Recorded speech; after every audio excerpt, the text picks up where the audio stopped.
Wassalatu wassalamu ala Rasulillah wa ala alihi wa sahbihi wa man wala, la haula wa la quwwata illa billah, amma ba'du. Bapak-bapak, ibu-ibu, saudara sekalian yang dirahmati Allah Subhanahu wa taala, kita akan lanjutkan ya dari pembahasan tadi. Kemudian nanti panitia juga minta ada tanya jawab sampai 7:30. Selanjutnya para jemaah ya, manisnya iman dengan apa? Dengan merasa at-tadarru' baina yadayillah ya. Merasa takut di hadapan Allah Subhanahu wa taala. Tunduk kepada Allah Subhanahu wa taala. Maka orang yang tunduk kepada Allah akan merasakan manisnya iman. Dan juga dengan cara apa? Wa ma'rifatuhu bi asma'ihi wa sifatihi, yaitu memahami nama dan sifat Allah. Kita disuruh untuk memahami la ilaha illallah dengan ilmu. Fa'lam annahu la ilaha illallah wastaghfir lidzambik. Ketahui dengan ilmu bahwa tidak ada sesembahan yang berhak disembah selain Allah. Kita disuruh mengenal Allah, ta'arraf ila Allah fil raha ya'rifka fil syiddah. Ingatlah kepada Allah ketika engkau dalam keadaan lapang, maka Allah ingat kepadamu ketika engkau dalam keadaan sempit, dalam keadaan sedih. Maka mengenal dan mengingat Allah dengan 3 tauhid rububiyah, uluhiyah, asma wa sifat ya. Maka dengan demikian fayakunul abdu bidzalika mu'addiman li sya'airillah. Maka dengan demikian seorang hamba akan mengagungkan syiar-syiar Allah Subhanahu wa taala. Fa yuhillu ma halallah, dia akan menghalalkan apa yang dihalalkan Allah, wa yuharrimu ma harram, dan mengharamkan apa yang diharamkan Allah. Wa in khalafa hawahu wa raghbatahu, meskipun hal tersebut menyelisihi hawa nafsunya. Karena memang ini halal, ini haram, tidak boleh, nafsunya mau. Tapi ketika orang itu memiliki dan merasakan manisnya iman, maka hamba tersebut akan meninggalkan sesuatu yang disukai ya, karena hal tersebut dilarang oleh Allah.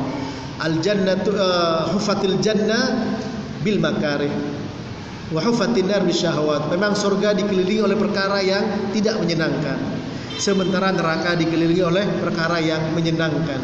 Kita tahu yang menyenangkan dilarang oleh Allah, kita tinggalkan. Kita tahu yang dihalalkan oleh Allah barangkali berat pada hati kita, tapi kita lakukan. Nah, dengan demikian akan merasakan manisnya iman. Kemudian kata beliau sallallahu alaihi wasallam, bagaimana orang bisa merasakan manisnya iman? Maka yang pertama adalah an yakunallahu wa rasuluhu ahabba ilaihi mimma siwahuma, menjadikan Allah dan Rasulnya yang paling dicintai.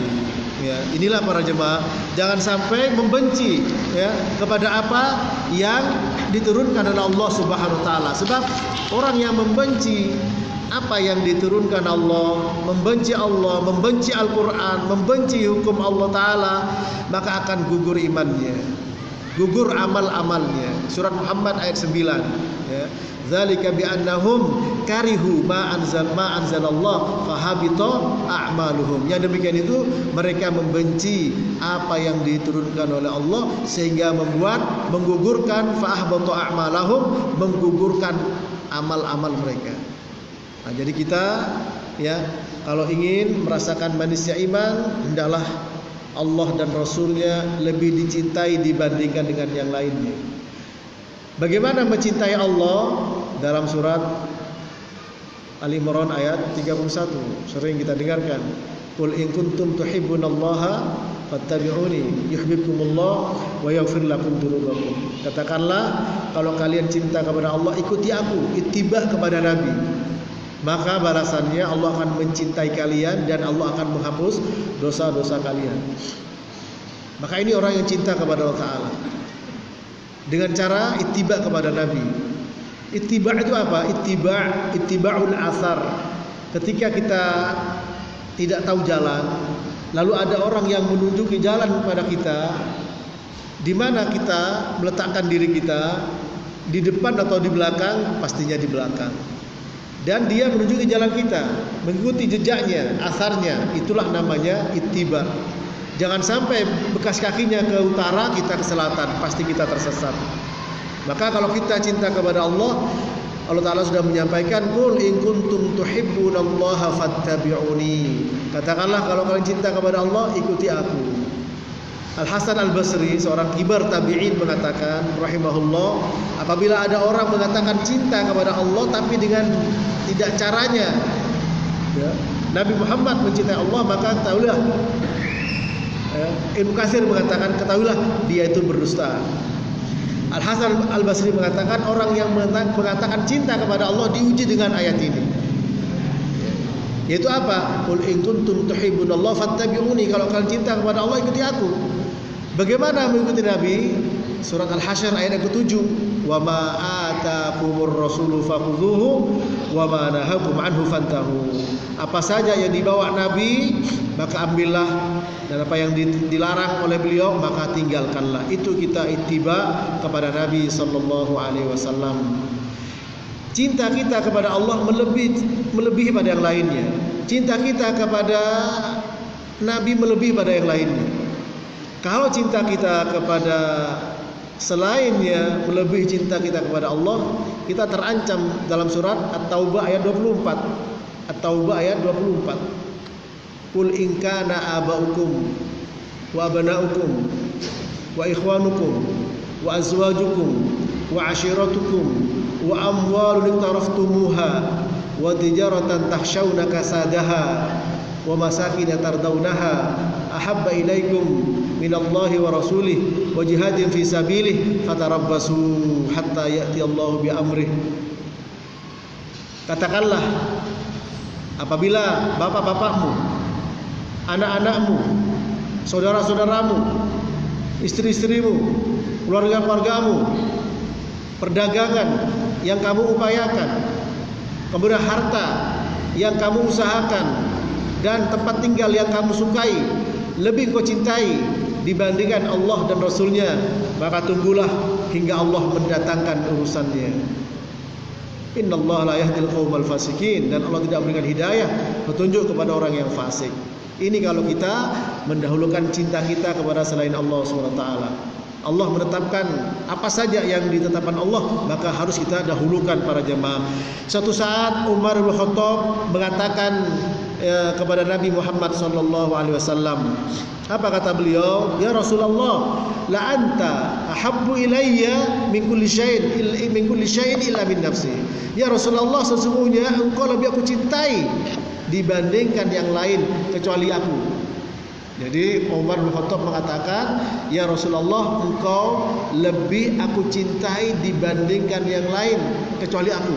Maksudnya masih lebih mencintai dirinya dibandingkan dengan mencintai Rasulullah sallallahu alaihi wasallam. Kemudian apa kata beliau? Faqala an-nabiy sallallahu alaihi wasallam, la walladhi nafsi biyadihi hatta akuna habbu ilaika min nafsi. Tidak, demi zat yang aku berada di tangannya, hingga aku lebih kau cintai dibandingkan dengan dirimu. Faqala lahu Umar, fa innahu al-an wallah an la anta habbu ilayya min nafsi. Sekarang ya Rasulullah, demi Allah, sungguh engkau lebih aku cintai, ya, dibandingkan diriku sendiri. Lebih aku cintai dibandingkan dengan diriku sendiri. Faqala Nabi sallallahu alaihi wasallam, al-ana ya Umar, ya sekarang wahai Umar. Jadi para jemaah ini juga bisa kita ambil pelajaran besar, faedah sangat bermanfaat. Yaitu apa? Ketika Umar ibn Khattab radhiyallahu taala anhu mengatakan, menurut beliau sudah benar, ya Rasulullah, engkau ini adalah orang yang paling aku cintai dibandingkan dengan yang lain. Yang lain istrinya, anaknya, hartanya, kedudukannya, apa saja, kecuali diriku. Maksudnya aku lebih mencintai diriku daripada mencintai engkau, mendahulukan diri dia daripada diri Nabi. Nabi tidak membiarkan, ya. Tidak seperti itu. La walladhi nafsi biyadi. Tidak seperti itu. Demi zat yang jiwaku berada di tangannya. Hatta akuna ahabba min nafsi ilaika min nafsik. Hingga aku lebih kau cintai dibandingkan dirimu sendiri. Kita lihat para jemaah bagaimana sikap sahabat. Apakah dia membantah? Oh tidak ya Rasul, saya lebih cinta pada saya. Tidak. Dia tidak pakai perbandingan, ya Rasul, ini kan jiwa saya, ini badan saya. Ya, orang kan pantas untuk mendahulukan dirinya. Tidak seperti itu Umar para jemaah. Apa yang beliau katakan? Langsung mengatakan, fa innahul an wallah, sesungguhnya sekarang demi Allah, la anta ahabbu ilayya min nafsi, engkau lebih aku cintai dibandingkan dengan diriku sendiri. Ini sahabat para jemaah, ya. Itu apa? Ketika diperintah oleh Allah dan Rasulnya, sami'na wa ata'na. Ya ayyuhalladzina amanu istajibu, ya ayyuhalladzina amanu istajibu lillahi walir rasul idza da'akum lima yuhyikum. Wahai orang beriman, sambutlah seruan Allah dan Rasul ketika mengajak kalian. Untuk apa? Untuk segala kehidupan kalian. Maka kalau kita menyambut seruan Allah dan Rasul, menunjukkan bahwa kita telah menyambut kehidupan kita sendiri. Ya. Ini para jemaah rahmati Allah. Oleh sebab itu wajib bagi kita untuk mendahulukan Allah dan Rasulnya karena waktu para jemaah. Kemudian yang kedua adalah mencintai seseorang karena Allah, bukan karena kedudukan, bukan karena jabatan, bukan karena harta, bukan yang lainnya. Inna akramakum indallahi atqakum. Yang paling mulia di antara kalian adalah orang yang paling bertakwa kepada Allah Ta'ala. Innallaha la yanzuru ila suwarikum wala amwalikum, walakin yanzuru ila qulubikum wa a'malikum. Rawahu Muslim. Allah tidak melihat kepada harta dan juga fisik kalian. Yang dilihat oleh Allah Ta'ala adalah hati dan amal perbuatan kalian. Oleh karenanya kita cinta kepada saudara kita karena Allah SWT. Di antara orang yang mendapatkan naungan Allah yaitu apa? Orang yang mencintai saudaranya karena Allah Rabbul Alamin. Bukan karena kedudukan, bukan karena harta, bukan karena jabatan. Sekarang orang senang karena kedudukan dia, karena hartanya dia, karena ada udang, ya, bukan udang di balik batu, ya, karena ada batu di balik udang. Karena memang benar-benar ada keinginan, ada harapan, ada tujuan, ada maksud. Tapi kita cinta kepada saudara kita karena ketakwaannya, karena kebaikannya, karena imannya. Innamal mu'minuna ikhwatun faslihu baina akhawaykum. Orang beriman itu bersaudara, maka islahlah di antara saudara-saudara kalian. Jagalah akidah mereka, jagalah tauhid mereka, tuntulah mereka ke jalan yang benar. Itu namanya persaudaraan yang hakiki para jemaah. Persaudaraan karena Allah Subhanahu wa taala. Kemudian yang terakhir ya adalah benci, kembali kepada kekufuran. Wa an yakraha an ya'udha fil kufri ba'da an qadahu Allahu minhu. Benci kembali kepada kekufuran setelah Allah selamatkan dari kekufuran itu. Kama yakrahu an yughdha fil nar, sebagaimana dia benci dilempar ke dalam api. Dulunya bukan Islam, dulunya kafir, masuk Islam. Ya. Kemudian tidak suka kembali kepada agamanya. Sekarang ini orang sepertinya dipamerkan ganti-ganti agama dengan mudahnya. Tentu kufur di sini mutlak, sehingga bisa kufur besar, bisa kufur kecil. Kufur besar yang memang mengeluarkan orang dari Islam, kufur kecil semua maksiat kufur kecil. Semua maksiat kufur kecil. Ya. Dan tidak membuat orang keluar dari Islam.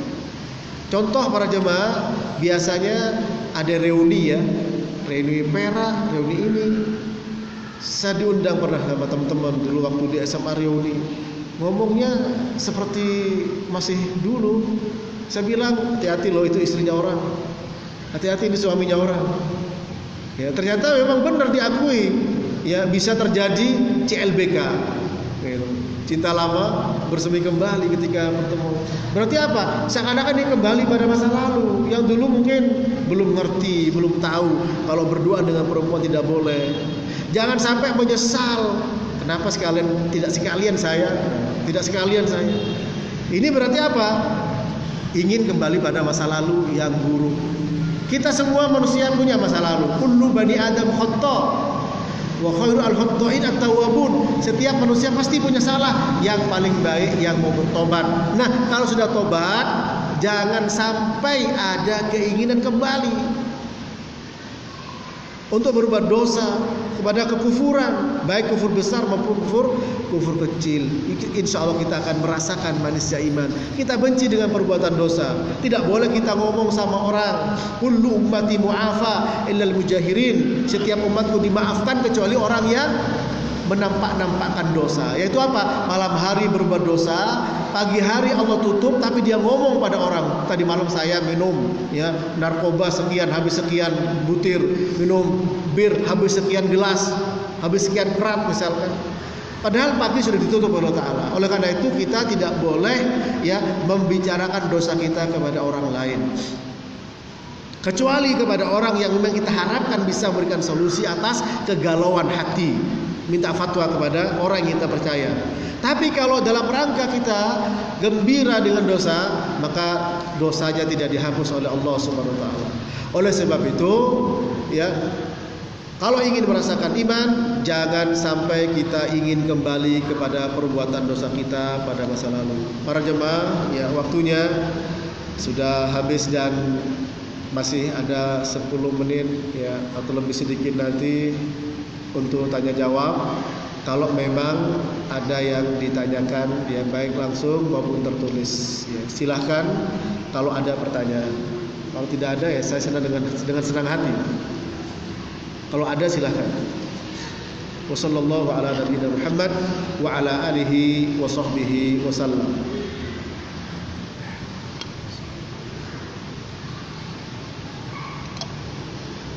Ada pertanyaan? Saya dikasih waktu sampai 7:30. Ya. Silakan. Mau tertulis atau langsung? Ya, silakan Pak.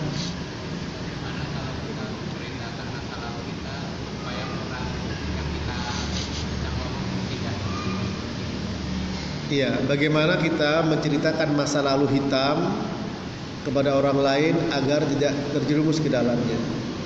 Maka tidak perlu, dengan hadis ini tidak boleh, ya. Kullu ummati mu'afa illal mujahirin. Ya. Kalau mau cerita jangan pakai atas nama kita. Bisa atas nama ada orang. Boleh begitu. Namanya itu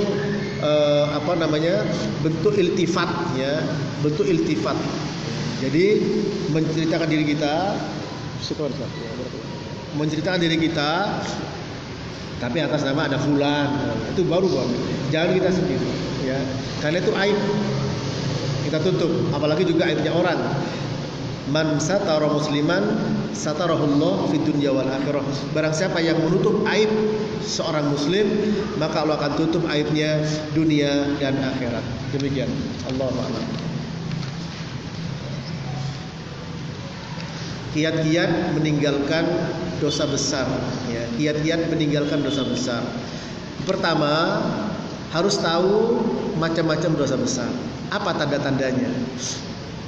Di antara tandanya adalah diancam dengan ancaman akhirat seperti neraka, atau ancaman dunia, ya, seperti orang mencuri, wasariqu wasariqatu faqta'u aydihuma, ada ancaman dipotong tangannya. Atau ada kata laknat, la'anallah, ya, al-musawwirin, Allah melaknat orang-orang yang menggambar makhluk hidup. La'anallah al-yahuda wan nasara ittakhadhu qubur anbiya'ihim masajid, Allah melaknat Yahudi dan Nasara karena menjadikan kuburan nabi mereka sebagai masjid. Nah ini, ya, dosa besar. Atau ada kata-kata haram, hurrimat alaikumul maitatu waddamu walahmul khinzir, dan seterusnya, diharamkan. Dan kebetulan tadi juga disampaikan oleh pembawa acara, saya ngisi di Rojak TV, para jemaah barangkali sebagian jemaah tahu, saya juga mengisi tentang ensiklopedia larangan. Ya, di awal dulu saya sampaikan tentang alamatu al-kabair, tanda-tanda dosa besar. Di antaranya itu. Kemudian yang kedua, setelah tahu bahwa ini dosa besar, kita harus tahu apa akibat dari dosa besar itu. Ya, apa akibatnya? Seperti kenapa orang tidak mau ketika sudah ada disebutkan, ya, biasa orang kan lompat pagarnya orang. Barang siapa yang melompati pagar orang tanpa izin kena, ya, 167 ya kalau tidak salah itu. Ya. Nah, maka dia gak berani karena ada ancaman. Nah, kita juga ketika ada ancaman dari Allah Ta'ala, maka kita juga akan tidak berani untuk kembali kepada dosa tersebut. Kemudian yang ketiga, para jemaah, hendaklah kita lihat kepada siapa kita berbuat dosa. Abdullah bin Mas'ud mengatakan, innal mu'min yara dunubahu ka'annahu fi asli jabalin yakhafu an yaqa'a alaih, wa innal fajir yara dunubahu ka'annahu dubabun fayaqa'u ala anfi fayaqulu hakadha. Orang mukmin itu melihat dosanya seperti dia berada di lereng gunung, di bawah gunung. Takut gunung tersebut jatuh dan menimpa dirinya. Itu orang mukmin. Menyikapi dosanya seperti dia berada di bawah gunung, takut menimpa dia. Tapi orang fajir, orang yang suka dan senang berbuat dosa, itu seperti apa? Seperti lalat yang nempel di hidungnya. Kemudian ditepis, wah ini mah dosa kecil. Ini untuk urusan 60 tahun, ini untuk 70 tahun. Itu orang yang suka berbuat dosa, meremehkan. Maka jangan melihat kecilnya dosa, tapi melihat kepada siapa kita berbuat dosa, yaitu kepada Zat yang Maha Besar. Kemudian kiat yang lainnya adalah kita harus mengenal Allah Ta'ala, bahwa Allah Ta'ala Maha tahu. Wa huwa ma'akum aina ma kuntum. Allah bersama kalian dimanapun kalian berada. Apa maksudnya? Ilmu Allah SWT. Allah mengetahui. Ya. Wa indahu mafatihul ghaib la ya'lamuha illahu. Di sisi Allah ilmu yang gaib tidak ada yang tahu kecuali Allah. Allah Maha tahu apa yang ada di laut, Allah tahu apa yang ada di bumi.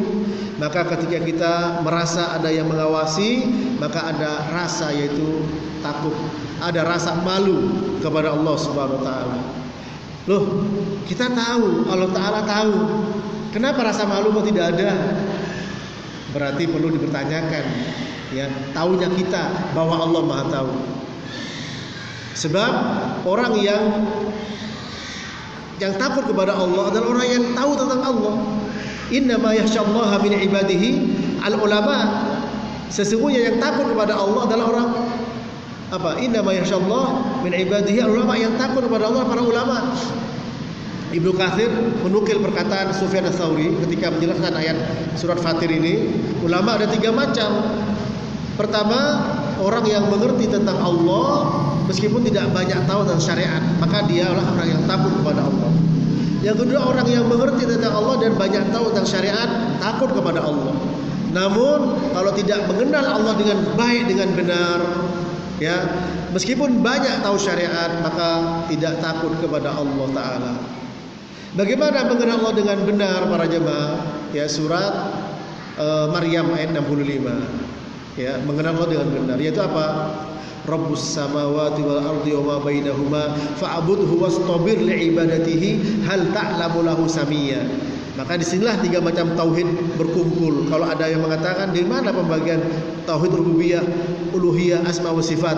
Surat Maryam ayat 65. Rabbus samawati wal ardi wa ma bainahuma. Rabb bumi dan isinya dan di antara keduanya. Rabb langit dan bumi di antara keduanya. Ya, ini adalah tauhid rububiyah. Fa'budhu wastabir li'ibadatihi. Sembahlah Allah dan kokohlah dalam menyembah Allah. Tauhid uluhiyah.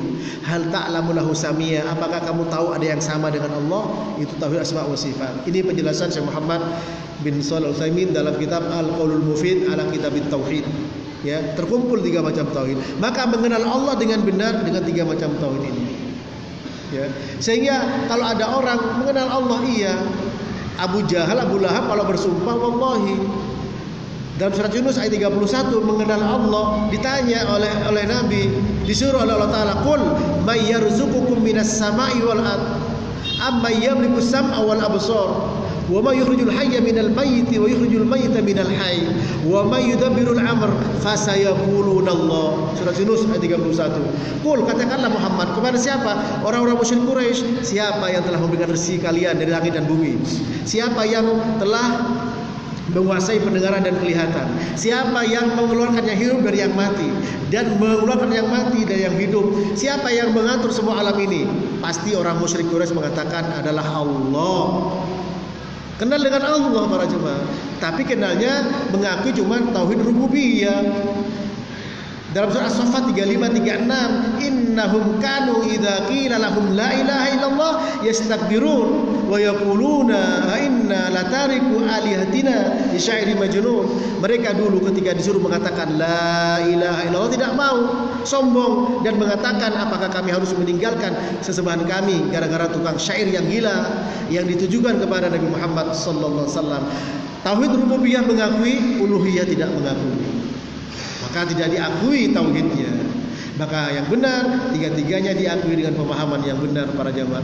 Baru akan timbul rasa takut kepada Allah. Sejauh mana pemahamannya terhadap tiga macam tauhid, sejauh mana dia menerima, sejauh mana dia mengamalkan, sejauh itu pula rasa takutnya kepada Allah, dan sejauh itu pula kita bisa meninggalkan dosa-dosa. Sehingga jangan heran ya kalau ulama mereka benar-benar ya bisa pingsan karena takut dengan dosa-dosanya. Sementara sebagian kita justru bisa berdendang gembira dengan dosa-dosa kita. Ini para jamaah. Ya, kalau kita ditanya takut pada Allah Taala, iya. Coba nanti pulang, ya, masuk Alfamaret, ada yang pakai celana pendek, takutnya ketinggalan di masjid. Mungkin mata kita melihat ke sana tanpa istighfar kepada Allah Ta'ala. Pandangan pertama boleh ya, ketika Nabi mengatakan kepada Ali bin Abi Thalib, lakal ula walaisat lakasaniyah, bagimu pandangan pertama tapi bukan pandangan kedua. Bisa salah paham, kata Ustadz pandangan pertama meleknya agak lama ya, itu salah paham berarti ya. Nah ini coba keluar, bisa rasa takut tertinggal. Ini para jemaah. Oleh karena itu meninggalkan dosa besar ya dengan takut kepada Allah Subhanahu wa taala. Kurang lebih itu. Allahu a'lam. Ustaz, bagaimana kalau kita sudah hijrah duda lagi? Apa hubungannya hijrah dengan duda, Pak? Bolehkah cari istri seseorang yang pernah kita cintai waktu sekolah? Apalagi dia masih bujang, untuk kita ajak ya ke apa ini? Ke apa ini? Kemana ini Pak? Diajak kemana ini? Diajak ke tol. Ini nggak jelas ya ini. Diajak ke rumah, diajak kawin mungkin. Ya, tidak masalah, boleh-boleh saja. Selama belum punya istri, boleh-boleh saja. Ya, daripada mengenang masa lalu dengan bayangan-bayangan dosa, kawin sekalian. Ya. Tapi umur sudah 70, terserah. Ya, boleh saja para jemaah. Ya, jadi langsung dihalalkan.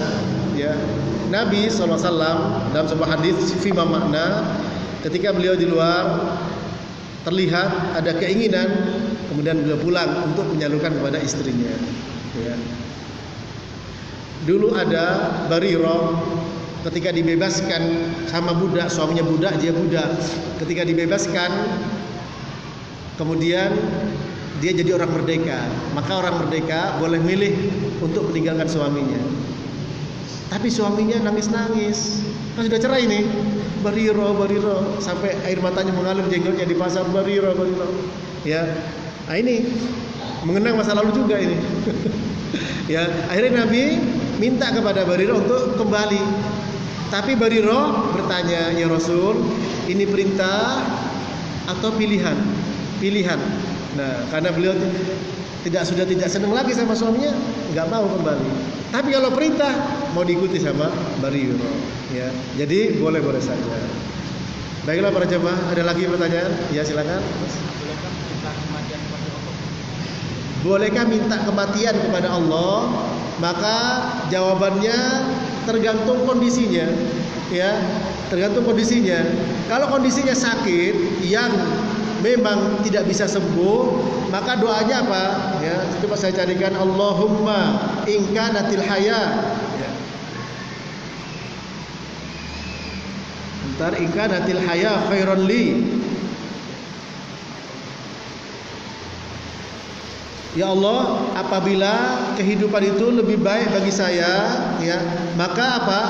Maka hidupkanlah saya, panjangkan umur saya. Tapi kalau kematian lebih baik bagi saya, maka wafatkanlah saya. Itu boleh. Kalau penyakitnya itu tidak bisa sembuh. Tapi kalau sehat tidak boleh berangan-angan minta mati kepada Allah Subhanahu wa taala. Apa yakin sudah pahalanya banyak?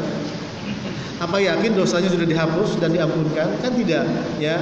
Nah ini, maka tidak boleh ya kita berangan-angan untuk minta kematian, ya. Seandainya harus tidak bisa tidak ada pilihan, doa yang diajarkan Nabi, Allahumma in kanatil hayah khairal li, ya. Ya Allah, kalau memang kehidupan itu baik bagi saya, maka hidupkan saya, panjangkan umur saya. Tapi kalau kematian baik bagi saya, maka wafatkan saya. Nah, ini ya. Kalau memang itu harus ya menghadapi itu. Kalau tidak, maka tidak boleh para jemaah, ya. Tidak boleh ya. Allahumma ahyini ma kanatil haya khairan li, ya.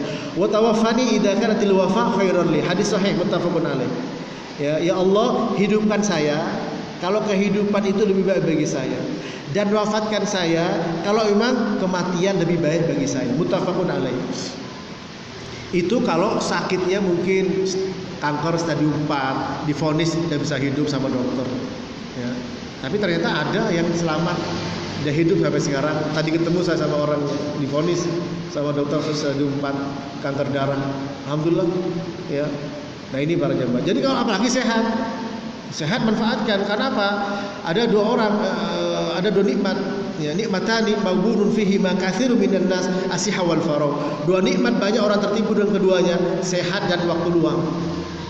Kita akan ditanya waktu kita, umur kita, la tazulu qadama ibni adam 'inda rabbih yaumal qiyamah hatta yus'al an khamsin, an umrihi fi ma afna, wa an sababihi fi ma ablah, wa an rizqihi min aina iktasaba, wa fi ma anfaqa, wa ma 'amila fi ma 'alima.